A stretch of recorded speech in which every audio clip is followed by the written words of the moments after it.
Cleopatra VII. Philopator. Her name echoes through history. She is an icon.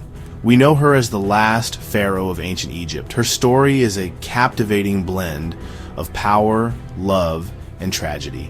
Cleopatra's life has been told and retold for centuries. She has been portrayed in plays, literature, and films. Her image, both real and imagined, continues to fascinate us. But who was the woman behind the myth? Cleopatra was a shrewd politician. She was a skilled diplomat. She ruled during a time of great upheaval. The Roman Republic was expanding its power. It cast a long shadow over Egypt. Cleopatra fought fiercely to protect her kingdom. She forged alliances with powerful Roman leaders. Yet, Cleopatra's story is often distorted. Roman propaganda painted her as a manipulative seductress. They used her image to discredit their enemies. It is important to separate fact from fiction. We must examine the historical context to understand Cleopatra's life and legacy. To understand Cleopatra, we must first understand her lineage. The Ptolemaic Dynasty. This powerful family ruled Egypt for almost 3 centuries. They were not native Egyptians. They were descendants of Ptolemy I Soter, one of Alexander the Great's generals. After Alexander's death, his vast empire was divided. Ptolemy seized control of Egypt. He established a new dynasty that blended Greek and Egyptian cultures. The Ptolemies adopted Egyptian customs. They were crowned as pharaohs. They embraced Egyptian gods. However, they maintained their Greek heritage. They spoke Greek. They promoted Greek culture within the court. This fusion of cultures created a unique and dynamic society. It was in this world that Cleopatra was born in 69 BCE.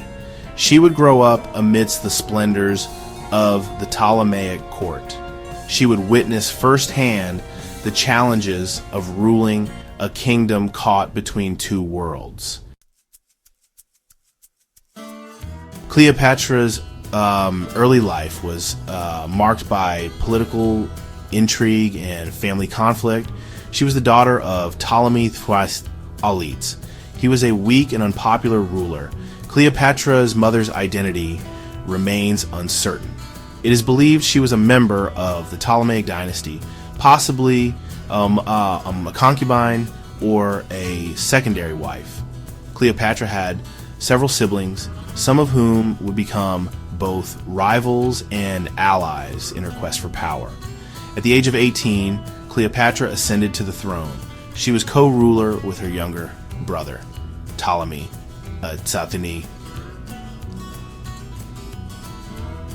Their reign was tumultuous. Power struggles and internal conflicts plagued the kingdom.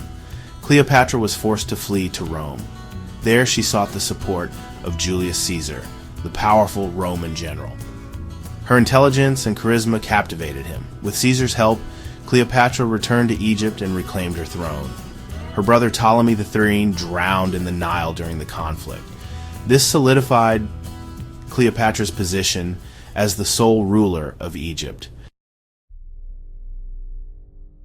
Cleopatra's relationship with Julius Caesar was both political and personal.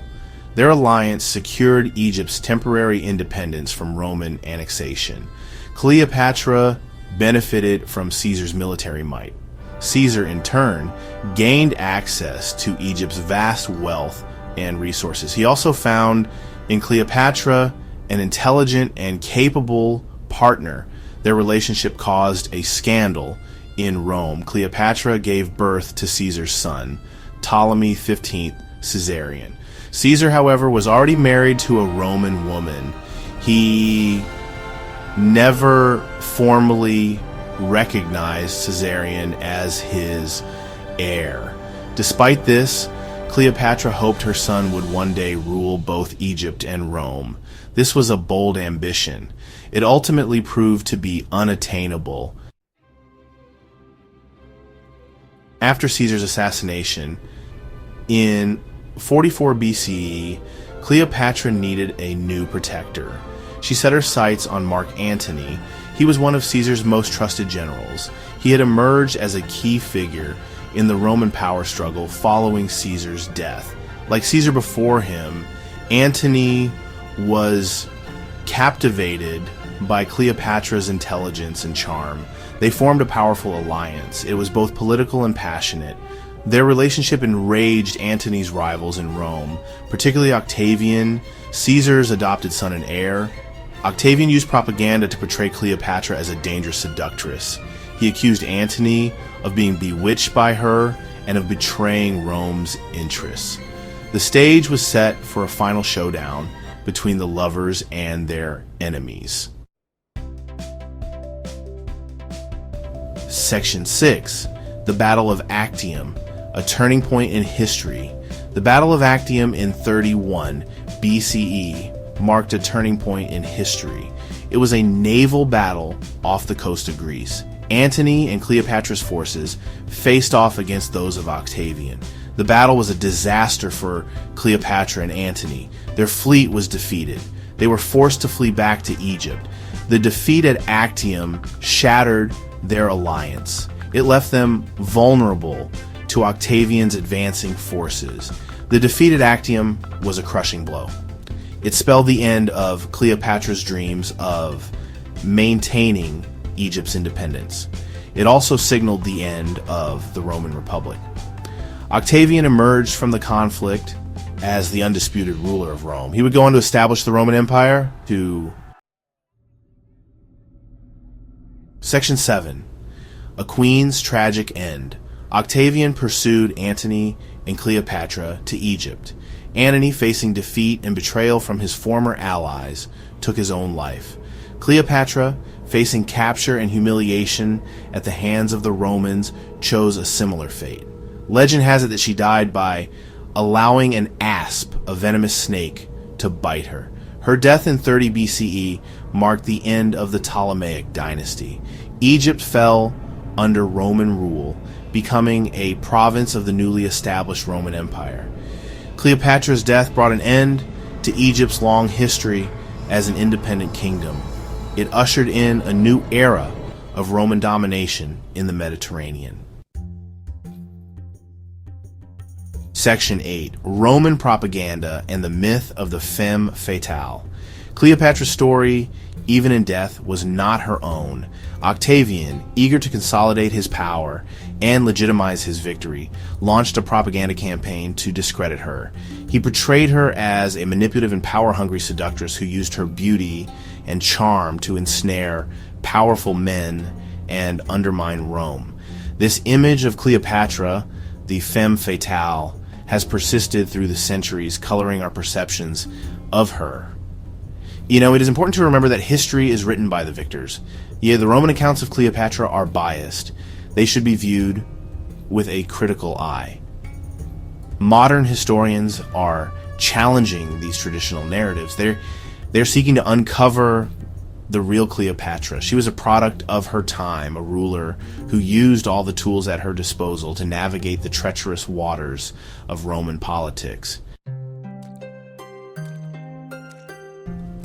Section 9. Cleopatra's Enduring Legacy, a blend of fact and fiction. Cleopatra's story continues to fascinate us today. She is a figure of enduring legend and fascination. She represents a blend of history and myth, of fact and fiction. Her life and death have inspired countless works of art, literature, and film. We are drawn to her story because it speaks to universal themes of love, power, ambition, and betrayal. Cleopatra's legacy is complex and multifaceted. She was a shrewd politician. She was a devoted mother. She was a cunning strategist. She was a victim of circumstance. She was a product of her time. Cleopatra's story reminds us that history is not simply a collection of facts.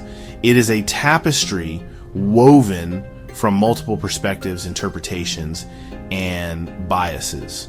It is up to us to unravel the threads and discover the truths that lie within.